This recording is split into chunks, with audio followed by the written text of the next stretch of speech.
Ici, la voix de l'Amérique. Madame, Messieurs, bonsoir. Bienvenue dans Le Monde aujourd'hui. Voici les titres de votre journal. Félix-Antoine Tshisekedi Tshilombo prend les rênes du pouvoir en RDC. Le nouveau président a prêté serment ce jeudi. C'est la première passation pacifique du pouvoir depuis l'indépendance du pays.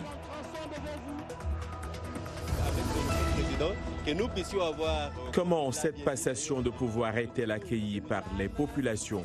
Nous le verrons dans un instant avec des réactions recueillies à Kinshasa. Sur le plan social, c'est ce que nous déplorons tous comme Congolais. Dans ce journal, nous parlerons également avec nos invités des enjeux et défis de ce premier mandat du nouveau président congolais.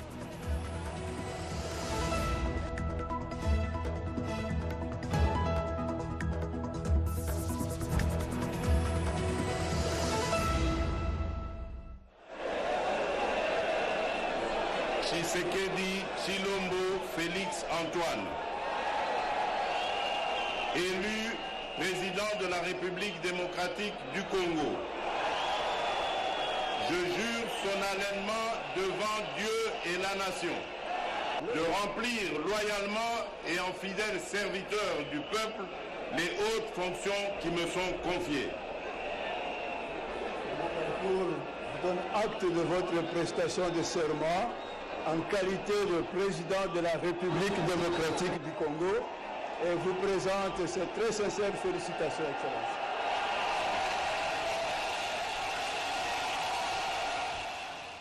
C'était un moment attendu par le peuple congolais, une passation de pouvoir pacifique en République démocratique du Congo.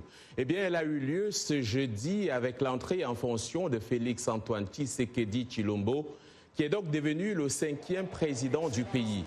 Le nouveau président a prêté serment dans l'enceinte du Palais de la Nation à Kinshasa. Il a reçu l'étendard national des mains du président sortant Joseph Kabila, un exemplaire de la Constitution et les armoiries.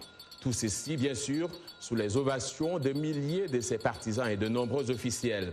Avec cette prestation de serment, c'est donc une nouvelle page de l'histoire qui s'ouvre en République démocratique du Congo.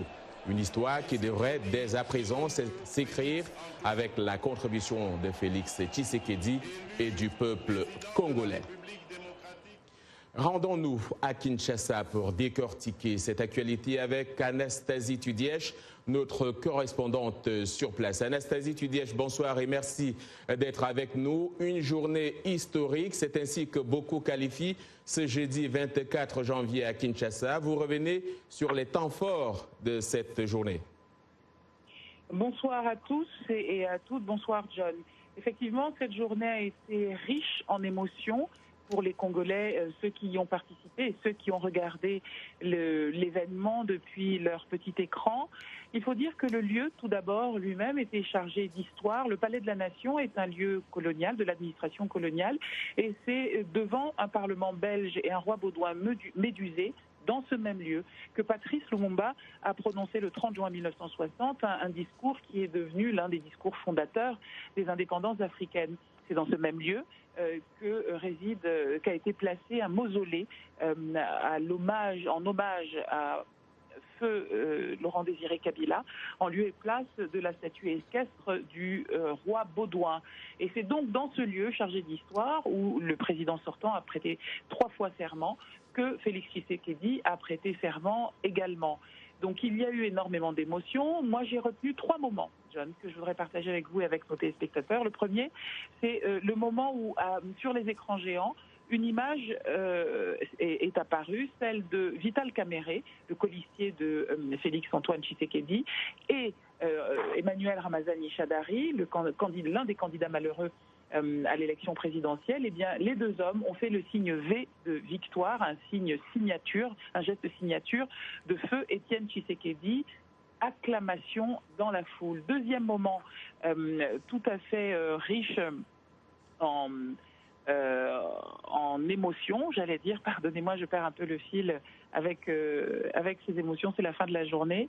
Eh bien, autre moment, c'est le moment où le président sortant et le président entrant se sont donné l'accolade après que le président sortant, Joseph Kabila, ait transmis à Félix Antoine Tshisekedi les symboles de la République et lui est passé donc une écharpe. Eh bien, grande émotion dans la salle, acclamation, et d'ailleurs les deux hommes, eh bien l'applaudimètre était à 50-50. Monsieur Kabila a pu jauger qu'il était toujours très apprécié par sa base à lui.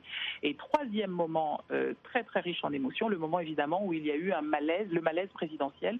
Au début, tout le monde a et nous en parlerons dans cette émission. Anastasie, il y a eu également des réactions ce soir.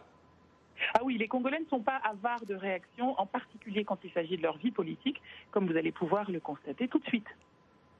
Avec ce nouveau président, que nous puissions avoir, comme il l'a bien dit d'ailleurs dans son discours, il faut que nous ayons, chaque Congolais ait une carte d'identité, il faut que le Congolais retrouve sa valeur dorénavant. Donc quand nous voyons par exemple cette étape-là de Mobutu, nous avons dit que nous voyons que les Congolais étaient quand même respectueux, que ce soit ici en Afrique qu'à l'étranger. Donc nous voulons que cette valeur-là revienne parfaitement à un Congolais, à tout citoyen lambda du Congo. Il nous met à l'aise seulement, en tant que femmes, la sécurité dans notre pays. C'est ça. Nous voulons un changement sur le plan social. Sur le plan social, c'est ce que nous déplorons tous comme Congolais. Nous souffrons, nous avons... Voyez-moi par exemple, je vais à Kinkol, je ne sais pas, je vais arriver à quelle heure.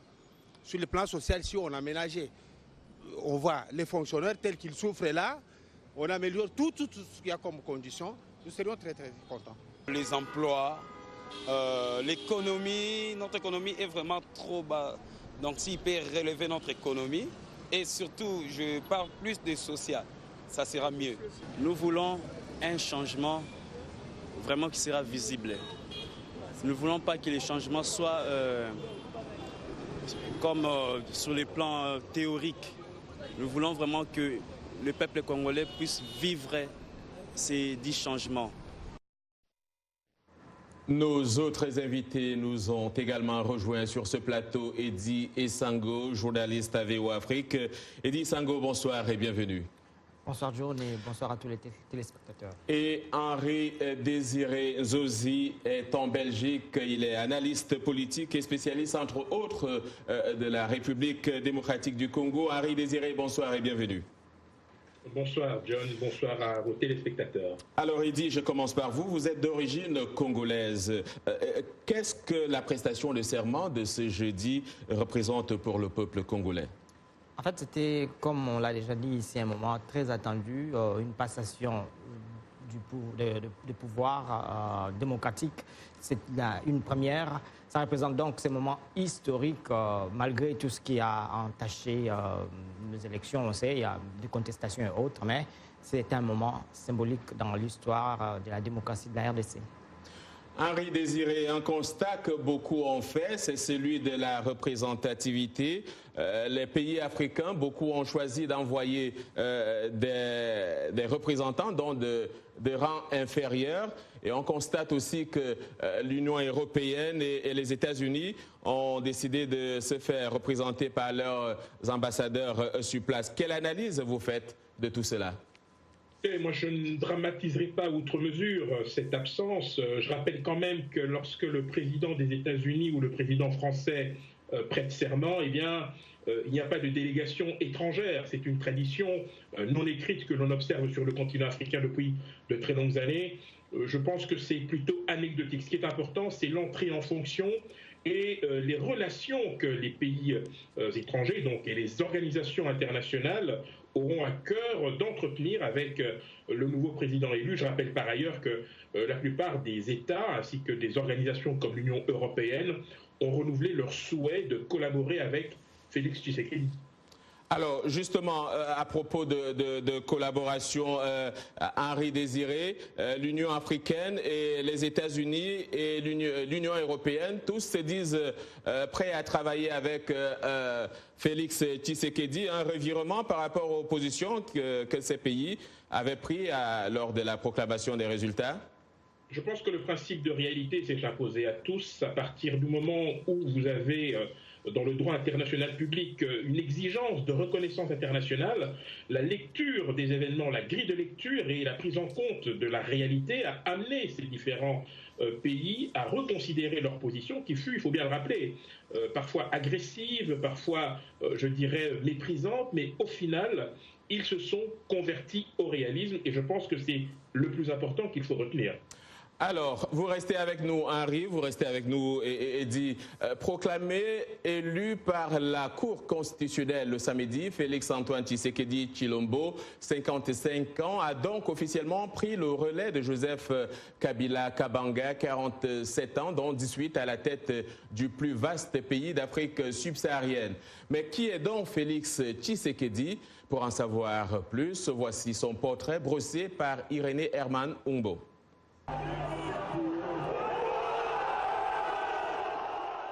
Après des décennies passées dans l'ombre de son père, à 55 ans, Félix Tshisekedi tire enfin son épingle du jeu. Déclaré vainqueur de la présidentielle du 30 décembre 2018, selon les résultats provisoires annoncés par la CENI, c'est un héritier de la politique congolaise qui se trouve consacré. Son père, Étienne Tshisekedi, décédé en février 2017, est une figure historique de l'opposition depuis les années Mobutu. Né en 1963 à Léopoldville, renommé Kinshasa, Félix Tshisekedi est le troisième d'une fratrie de 6 garçons. En 1985, à 22 ans, il quitte la RDC pour Bruxelles. Lors de cet exil belge, il fait de petits boulots et obtient un diplôme en marketing et communication. De retour sur sa terre natale, il gravit un à un les échelons au sein de l'UDPS, le parti créé au début des années 80 par son père. Membre de l'ethnie Luba, il est élu en 2011 député à Mudjoumaï, mais refuse de siéger à l'Assemblée nationale afin de respecter la contestation de son père face à la réélection de Joseph Kabila. Dans la course à l'élection présidentielle, il est écarté en novembre 2018 par la coalition de l'opposition Lamouka au profit de Martin Fayoulou. Père de 5 enfants, il décide tout de même de se porter candidat à la présidentielle, répondant ainsi à l'appel de sa balle. Les détracteurs de Félix Tshisekedi lui reprochent de n'avoir jamais exercé de fonction de responsabilité ou de gestion. Alors, Eddy Sango, le président Félix Tshisekedi a fait un discours aujourd'hui. Que peut-on en retenir en quelques mots? Il a dit dans son discours qu'il voudrait que le Congo retrouve sa place, la place qui est les siens en Afrique et dans le monde. Il a parlé notamment de rééquilibrer les richesses dans le pays, mais aussi de faire de la lutte contre la corruption son cheval de bataille. Il a parlé des valeurs que les Congolais doivent avoir, les valeurs morales et autres, et surtout que les Congolais puissent bénéficier des richesses naturelles qu'ils regorgent. Henri Désiré, très brièvement, on parle d'une passation pacifique, la première de pouvoir en RDC. Qu'est-ce que cela présage pour l'avenir, en quelques mots? La symbolique est extrêmement forte et cela devrait amener justement les Congolais à privilégier la voie de la réconciliation. Ce n'est qu'à ce prix-là que le nouveau président pourra affronter les 3 défis qui l'attendent, sécuritaire, économique et social. Et avec qui doit-il travailler? Écoutez, il est de tradition que le président élu travaille avec sa famille politique, mais le contexte politique étant ce qu'il est, je pense qu'une addition des bonnes volontés serait de nature à rendre, je dirais, optimale cette volonté affichée d'aller de l'avant, et ce avec tout le monde sans exclusive.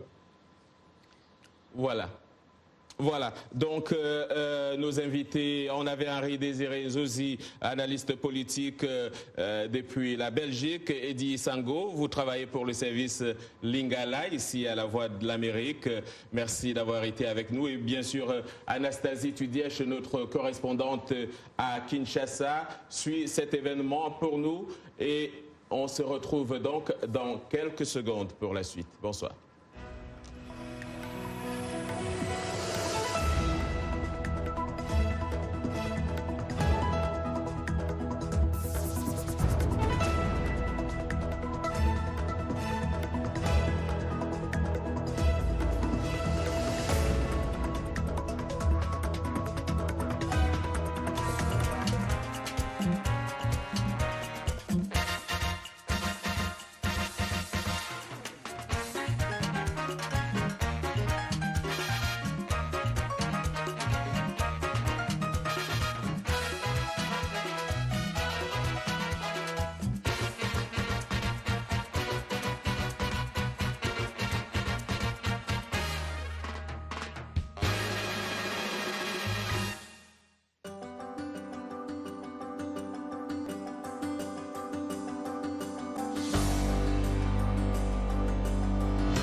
Le Monde aujourd'hui sur VOA Afrique, les titres de cette seconde partie de votre journal.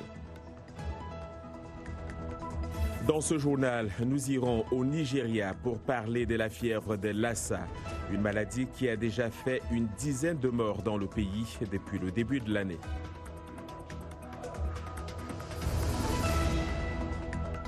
Toujours dans le domaine médical, nous parlerons de cette révolution technologique qui offre de nouvelles possibilités à ceux qui ont perdu leur bras.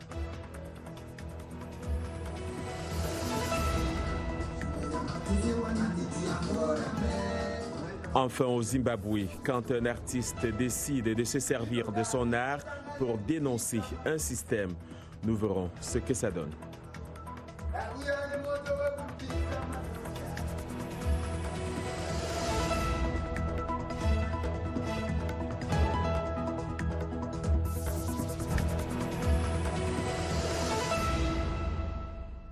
Aujourd'hui, c'est jeudi et comme tous les jeudis, nous recevons notre collègue Mohamedou Oumfa. C'est pour parler de santé. Aujourd'hui, nous parlons de la fièvre de Lassa. Au moment où une nouvelle flambée, n'est-ce pas, de cette maladie fait des morts au Nigeria, on parle de 16 morts depuis le début de l'année. Déjà, c'est quoi la fièvre de Lassa? La fièvre de Lassa, John, c'est une infection virale qui appartient à la même famille que de virus que celui de Marburg et d'Ebola. Elle tire son nom d'une localité du nord du Nigeria où elle a été identifiée pour la première fois en 1969. C'est une fièvre qui se transmet par l'urine ou les excréments des rongeurs comme les rats. La maladie se transmet aussi entre humains lorsqu'une personne qui n'est pas malade entre en contact avec les liquides biologiques, le sang, l'urine, les excréments, autres sécrétions organiques d'une personne contaminée. Et comme tu le disais, John, cette maladie a déjà tué 16 personnes depuis le début de l'année. Du moins, c'est le bilan qui a été communiqué par le Centre nigérien de contrôle des épidémies. Selon le rapport rendu public par ce centre, au 22 janvier, il y avait un total de 172 cas suspects, dont 60 ont été confirmés positifs et 112 négatifs. Et ce que l'on sait, c'est que le virus a été détecté dans 8 des 37 États du Nigeria et les autorités nigérianes disent rester vigilantes, d'autant plus qu'elles s'attendent à une augmentation des cas en raison de la saison sèche qui se déroule entre janvier et avril. Au Nigeria, dans le Nigeria, qui est l'un des pays où la fièvre de Lassa sévit à l'état endémique. Oui, endémique au Nigeria. Il faut rappeler que l'année dernière, déjà, les autorités avaient recensé plus de 3500 cas dans le pays et la maladie avait fait 171 morts dans 23 États du Nigeria. Mais il n'y a pas qu'au Nigeria où la maladie est endémique, John. Elle est aussi endémique dans plusieurs pays d'Afrique de l'Ouest, notamment au Ghana, en Guinée, au Libéria, au Nigeria, au Mali et en Sierra Leone. Et la question qu'on se pose souvent en pareilles circonstances, comment prévenir cette maladie? Est-ce qu'il existe des médicaments ou un vaccin? Oui, la prévention de cette fièvre passe par la promotion de ce que les spécialistes appellent une bonne hygiène communautaire pour éviter que les rongeurs dont je vous parlais ne pénètrent dans les habitations. Et parmi les mesures efficaces recommandées par les experts également, on a la conservation des céréales et plus généralement des denrées alimentaires dans des contenants qui résistent aux rongeurs.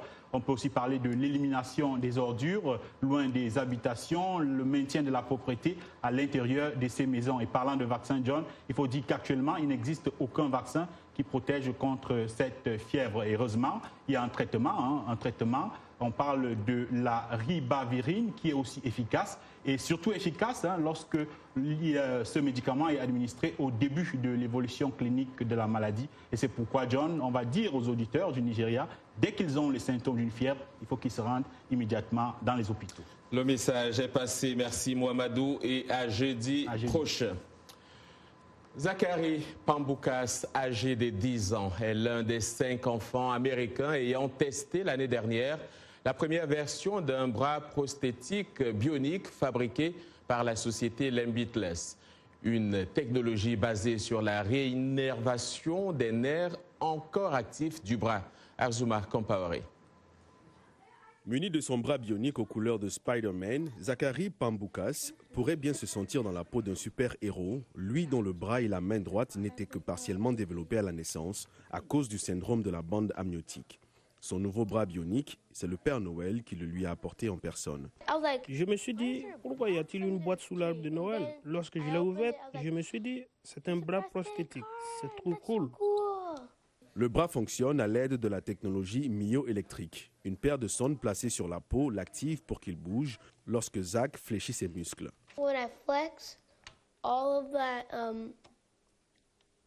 Quand je contracte le bras, les parties musculaires et non musculaires réagissent. Cela remonte et va vers la partie de la main qui, à son tour, se ferme et s'ouvre. Zach est l'un des 5 enfants américains testant la première version du bras prosthétique bionique développé par Limbitless, une organisation à but non lucratif soutenue par l'Université de Florida centrale. L'impression 3D nous permet de créer des fonctions incroyablement expressives et complexes. Elle permet également de redimensionner les pièces à mesure que l'enfant grandit. Et en utilisant uniquement des pièces à espacement modulaire, nous pouvons réimprimer celles qui sont réellement nécessaires. La version actuelle du bras prosthétique ne peut bouger que tous les doigts en même temps. La prochaine version en cours de développement pourra les bouger de manière indépendante. Et que serait ce journal sans le sport pour les amoureux du sport? Donc, Yacouba Ouidraogo est là. Yacouba, on commence par Thierry Henry qui a été débarqué. Bonsoir. Bonsoir John et bonsoir à vous, amis sportifs. Effectivement, Thierry Henry a été débarqué du navire monégasque. L'AS Monaco a suspendu le technicien français de ses fonctions d'entraîneur. Au bout d'à peine 3 mois et demi, le club du Rocher a confié l'équipe à son adjoint Franck Passy dans l'attente d'une décision définitive. D'après le communiqué publié par le club, Henry, en rappelant-le, a été nommé entraîneur le 13 octobre dernier après le licenciement de Leonardo Jardim. Mais Monaco est avant-dernier de la Ligue 1. Le club reste sur 2 défaites cinglantes à domicile contre Strasbourg, 5-1 en Ligue 1 et Metz 3-1 en Ligue 2. Un club aussi de 2e division et donc en Coupe de France. Et puis, à une semaine de la fin du mercato, ça bouge sur le marché des transferts. John Obi Mikel a trouvé un point de chute. Le milieu de terrain international nigérian de 31 ans a rejoint Middlesbrough en 2e division anglaise. Jusqu'à la fin de la saison, John Obi Mikel était libre après la fin de son contrat avec le club chinois de Tianji Teda. En 11 saisons à Chelsea, il a notamment remporté 2 titres de champion d'Angleterre, une Ligue des champions et une Ligue Europa. Il a aussi remporté, on se rappelle, la Coupe d'Afrique des Nations avec le Nigeria et était le capitaine de sa sélection lors de la dernière Coupe du Monde en Russie. Middlesbrough, on le rappelle, est actuellement 5e du Championship et vise la montée en Premier League. Et puis, Neymar est blessé et il s'en remet à Dieu. Que ta volonté soit faite, mon Dieu, a écrit le Brésilien sur son compte Instagram hier. Neymar est sorti sur blessure à l'heure de jeu lors du match de Coupe de France contre Strasbourg remporté par le PSG 2-0. Les premiers examens ont révélé une réactivation douloureuse de la blessure de l'année dernière à la cheville qui avait écourté sa saison. Cette nouvelle blessure, dont l'ampleur n'est pas encore connue, intervient à 3 semaines du choc de Ligue des Champions contre Manchester United. Elle préoccupe aussi la Seleção qui jouera la Copa América à domicile du 14 juin au 7 juillet prochain. Voilà donc pour les sports. On se retrouve demain. Merci Yacouba Ouedraogo et à demain donc. Allons au Zimbabwe où un chanteur populaire a sorti une chanson condamnant les forces de sécurité du pays pour leur brutalité en réprimant les manifestations de la semaine dernière contre la hausse des prix du carburant annoncée par le président Emmerson Mnangagwa. L'artiste de 25 ans a écrit la chanson après que sa femme enceinte a été aspergée de gaz lacrymogène et ne pouvait plus respirer correctement. Le couple craignait une fausse couche. Voici le reportage de Columbus Mavunga que nous présente ici Irénée Herman Umbo. Obé Makamure, connu sous le nom Toki Vibe, sort cette chanson dénonçant les forces de sécurité du Zimbabwe pour l'usage abusif de leur pouvoir face aux manifestations contre les prix du carburant la semaine dernière. Je ne respecterai plus les soldats et les policiers, chante-t-il, lui qui a grandi avec l'ambition de devenir un jour soldat. Car pour lui, être un soldat, c'est s'engager à protéger les citoyens. Mais tout cela a changé le jour où son épouse a été la cible de la répression policière à Harare. Alors j'ai réalisé que cela me plaise ou pas, que je sois impliqué ou pas, nous n'avons pas à ignorer la vie des autres. Je ne peux pas être cette personne. Ma musique parle des gens. Il ne s'agit pas de moi. Si ma vie ne se résume qu'à ma propre sécurité, alors elle n'en vaut pas la peine. Depuis qu'il a sorti cette chanson, ses parents, ses amis et ses proches ne cessent de l'appeler, craignant pour sa sécurité. Il leur répond que ces chansons ne sont pas politiques. Je ne fais pas de la politique. Je suis pour le peuple. Notre sécurité, c'est l'armée, c'est la police. Donc chaque fois que nous avons le sentiment qu'ils abusent de nos droits, nous devrions être en mesure de leur dire non. Même si le dire va nous coûter la vie, c'est mieux que d'être comme un esclave. Mardi, le président Emmerson Mnangagwa a promis de punir les forces de sécurité qui auraient commis des actes de brutalité lors des manifestations. Et cet exemple de bravoure, d'endurance et de détermination qui nous vient de Sanaa au Yémen, c'est celui de ce jeune homme de 26 ans. Il ne ménage aucun effort pour se rendre au travail, chaque jour bravant sur la route tout genre d'obstacles. L'homme qui vit à Adja, à plus de 100 km au nord-ouest de la capitale Sanaa, a déclaré qu'il n'avait jamais laissé l'invalidité l'empêcher de vivre. Je n'ai pas permis à l'invalidité de mettre un terme à ma vie. J'ai poursuivi, j'ai étudié, a-t-il déclaré. Et ça a perdu l'usage de ses jambes dans un accident en bas âge et a déclaré que le nombre de personnes handicapées dans le pays augmentait en raison de la guerre dans le pays. Et puis, du Yémen, allons en Chine pour parler de ces centaines de chevaux et de cette course dans la ferme équestre de Shandangzhou, c'est dans la province du Gansu, au nord-ouest de la Chine. Dans la neige, cela a permis de créer une vue splendide sur le troupeau. Entourée de montagnes sous la neige, la ferme équestre a connu de fortes chutes de neige ces derniers jours, recouvrant les prairies de neige épaisse et pure. La ferme équestre de Shandangzhou est la plus grande d'Asie et la deuxième du monde avec une superficie d'environ 2193 km². C'est en été un bon lieu de villégiature pour les touristes. Le temps y reste doux toute l'année. On vous souhaite d'y aller si vous pouvez. C'est ici que s'achève ce journal. Merci de l'avoir suivi. Excellente soirée à toutes et à tous. Demain est un autre jour. Bonsoir.